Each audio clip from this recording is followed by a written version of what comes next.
आज लगभग 62 करोड़ लोगों को इसका लाभ मिल रहा है, 62 करोड़ लोगों को। ये अब जब स्कीम शुरू हुई थी तो उस समय 55 करोड़ लोग थे। बाद में 36 लाख परिवारों को जोड़ा गया, जो आशा वर्कर्स, जो आंगनवाड़ी वर्कर्स, जो आंगनवाड़ी हेल्पर्स। और अभी 28 अक्टूबर 2024 को जब प्रधानमंत्री मोदी जी तीसरी बार प्रधानमंत्री बने तो इस देश के 70 साल से ऊपर के हर व्यक्ति को जोड़ा गया और 6 करोड़ के आसपास उन लोगों को इसमें शामिल किया गया है। इस स्कीम के तहत अभी तक 2018 से लगभग 8 करोड़ 19 लाख पेशेंट्स, गरीब लोग, उनका इलाज हो चुका है और 1.26 लाख करोड़ रुपए खर्च हो चुके हैं भारत सरकार के इलाज के लिए।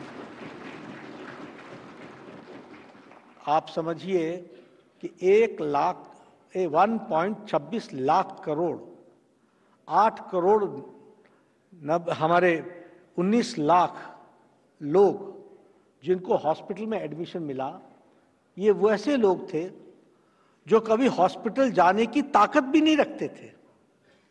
ये वैसे लोग हैं जो ये मान लेते थे कि किस्मत ने उनको इसी तरीके से जीने को कहा है, इसलिए वो बस अब बिना इलाज के चलेंगे।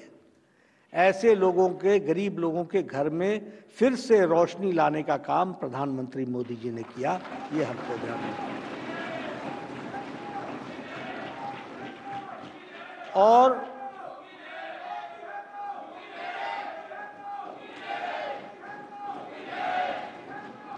और आपके ध्यान में आना चाहिए कि जो पॉकेट से खर्चा जो 62% होता था, वो आज 30% के आसपास आकर के रुक गया है।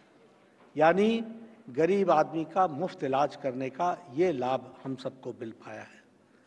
मैं यहाँ ये भी बताना चाहता हूँ कि जहाँ प्रधानमंत्री मोदी जी देश की चिंता कर रहे थे और देश के बारे में सोच रहे थे, वहाँ दिल्ली में मैंने पहले भी कहा था कि एक काला अध्याय था। जब 7 साल 2018 में लागू हो गया, आज 2025 है, 7 साल गुजर गए, 30 लाख परिवारों को जिसको इसका अधिकार था, वह इससे 36 लाख लोग इससे वंचित थे और 6 लाख लोग जो बुजुर्ग हैं वो वंचित थे। आज 36 लाख लोग दिल्ली के भी अब शामिल हो गए और उनको यह रास्ता मिला है इसके बाद।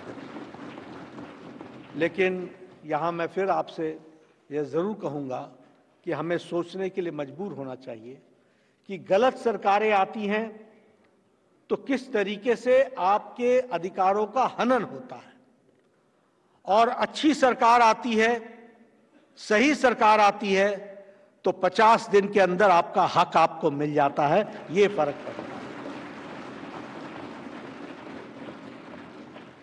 और इसलिए मैं ये भी कहना चाहूंगा कि अच्छी चीज को संभाल के रखना यह भी आपकी जिम्मेवारी है। इसको भी संभाल के रखना। मैं कई बार कहता हूं, दुर्गा और लक्ष्मी ये वहीं टिकती हैं जहां इनकी इज्जत की जाती है। जहां इनकी इज्जत नहीं की जाती, ये नहीं टिकती। जहां इनकी ताकत का निरादर होता है, वहां ये टिकती नहीं है। आपको ताकत मिली थी, आपने गरीब लोगों की चिंता नहीं की, आपके हाथ से ताकत निकल गई। और मैं एक और उदाहरण देना चाहता हूं। 3 स्टेट्स थे जिन्होंने आयुष्मान कबूल करने से इनकार किया था। एक स्टेट था उड़ीसा, सरकार चली गई, कमल खिल गया।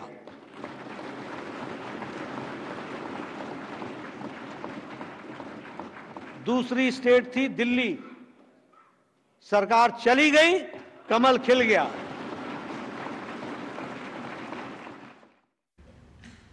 तो केंद्रीय स्वास्थ्य मंत्री जेपी नड्डा